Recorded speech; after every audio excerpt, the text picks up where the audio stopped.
Friends, welcome to Rishi medical education. आज जो अपन बात करेंगे फीटल सर्कुलेशन के बारे में बात करेंगे कि एम्ब्रियोनिक लाइफ के अंदर, इंट्रा यूटेराइन लाइफ के अंदर जब वहाँ पे प्रेगनेंसी जब अचीव हो जाती है तो जो चाइल्ड जो होता है, जो फीटल जो होता है उसके अंदर वहाँ पे ब्लड का सर्कुलेशन कैसे होता है। भाई एडल्ट के अंदर तो वहाँ पे अलग सर्कुलेशन होता है और फीटल लाइफ के अंदर वहाँ पे सर्कुलेशन जो होता है वो अलग होता है। तो चलो आप बात करते हैं कि उसके अंदर फीटल सर्कुलेशन के अंदर टोटली बॉडी के अंदर जो ब्लड जो होता है वो सर्कुलेट कैसे करता है। तो सबसे पहले बात करते हैं कि जो मदर का जो प्लेसेंटा जो होता है उससे जस्ट अटैच में होता है अम्बिलिकल कॉर्ड, और जो अम्बिलिकल कॉर्ड जो होती है उससे वहाँ से निकलती है अम्बिलिकल वेसल। जो अम्बिलिकल वेसल जो होती है उसके अंदर ऑक्सीजनेटेड ब्लड होता है, जिसके अंदर ऑक्सीजनेटेड ब्लड होता है। और जनरल बात करें कि यहाँ से जो होती है अपनी जीआईटी जो होती है, जो अपना जीआईटी जो होती है, जो अपनी एलिमेंट्री कैनाल जो होती है, जो स्टमक जो होता है, जो स्टमक वाला जो रीजन जो होता है, यहाँ से सिर्फ अपनी पोर्टल वेन निकलती है, यहाँ से पोर्टल वेन निकलती है। तो पोर्टल वेन जो होती है वो यहाँ से लीवर पे अटैच होती है। तो ये पोर्टल वेन जो होती है लीवर पे अटैच, और पोर्टल वेन के भी वहाँ पे दो ब्रांच होते हैं, एक होती है राइट, एक होती है लेफ्ट ब्रांच। जो अम्बिलिकल कॉर्ड जो है जिसके अंदर ऑक्सीजनेटेड ब्लड जो फ्लो हो रहा है वो लेफ्ट ब्रांच है और पोर्टल वेन के वहाँ पे जाके अटैच हो जाती है। और अटैच होने के बाद में भाई नॉर्मल तो ये होता है, फिर यहाँ पे जो अपना हार्ट जो होता है, यहाँ से इंफीरियर वेना कावा और ये superior vena cava. Inferior vena cava जो होती है ये यहाँ से जस्ट एक फर्स्ट बाईपास बनाती है जिसको बोलते हैं डक्टस वीनस।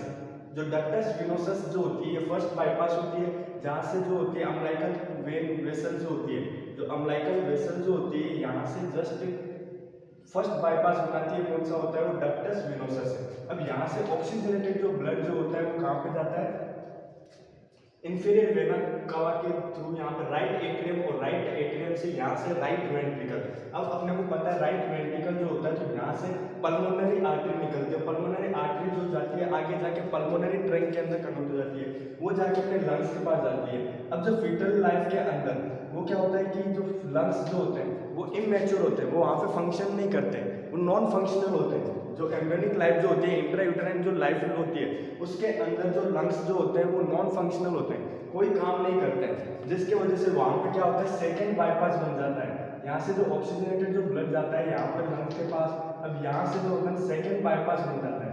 सेकेंड बाईपास जो बनता है उसको बोलते हैं डक्टस आर्टरियोसस। अब जो डक्टस आर्टरियोसस जो होता है भाई नॉर्मल फ्लो के अंदर तो ये होता है कि इंफीरियर वेना कावा से ब्लड आएगा, यहाँ पे राइट एट्रियम से ब्लड कहाँ आएगा, राइट वेंट्रिकल, यहाँ से पल्मोनरी आर्टरी, फिर वही है कि यहाँ से पल्मोनरी वेन के द्वारा लेफ्ट एट्रियम से यहाँ से लेफ्ट वेंट्रिकल से यहाँ से आरोटा से आर्च ऑफ अरोटा से यहाँ से डिसेंडिंग थोरेसिक और एब्डोमिनल आर्टरी के अंदर वहाँ पे वो कन्वर्ट हो जाती है। ठीक है, तो इसके अंदर क्या होता है कि जो सबसे पहले तो अपने यहाँ से अम्बिलिकल कॉर्ड से यहाँ ब्लड आएगा अम्बिलिकल वेसल से जो पोर्टल वेन जो होती है उसके जो लेफ्ट ब्रांच उसके लेके अटैच हो जाएगी, और जो लेफ्ट ब्रांच और पोर्टल वेन जो है वो जस्ट फर्स्ट बाईपास बनाएगी किसके साथ, इंफीरियर वेना कावा। उस फर्स्ट बाईपास को क्या बोलते हैं, डक्टस विनोसस है। अब जो डक्टस विनोसस जो होती है ये जाके आगे कहाँ, इंफीरियर वेना कावा से जो राइट एट्रियम में ओपन होगी, राइट एट्रियम से जो होता है ब्लड, कुछ ब्लड यहाँ से फोरामेन ओवेलिस के यहाँ से जाएगा लेफ्ट एट्रियम में। अब जो सेकंड बाईपास जो होता है उसको क्या बोलते हैं, फोरामेन ओवेलिस।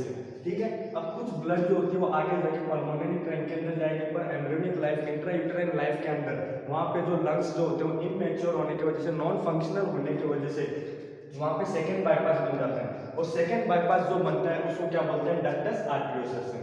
ठीक है, यानी ये जो आगे जाके जो होती है आर्च ऑफ अरोटा से, तो सेकंड थर्ड बाईपास बना रही है उसको बोलते हैं डक्टस आर्टरियोसस।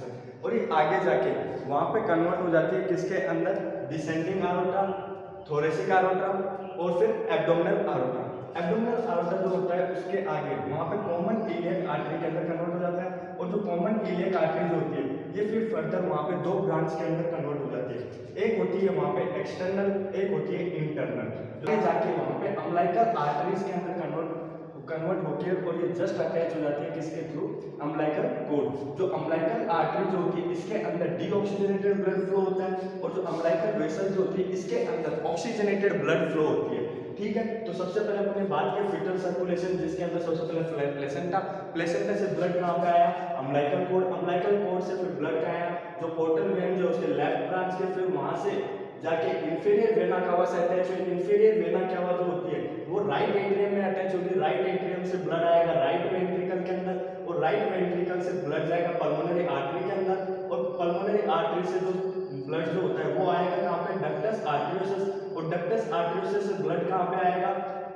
आरोटा के अंदर। और आरोटा से ब्लड कहाँ आएगा, इंटरनल इलियक आर्टरी। और इंटरनल इलियक आर्टरी का ब्लड कहाँ आएगा, अम्बिलिकल आर्टरी। और अम्बिलिकल आर्टरी जो होती है उसके अंदर डीऑक्सीजनेटेड ब्लड होता है, जो एक तरह से वहाँ पे डीऑक्सीजनेटेड ब्लड फ्लो होता है। और जो अम्बिलिकल आर्टरीज होती है वो आगे जाके वहाँ पे प्लेसेंटा या फिर बोल सकते हैं आगे जाके वो अम्बिलिकल कॉर्ड को अटैच हो जाती है।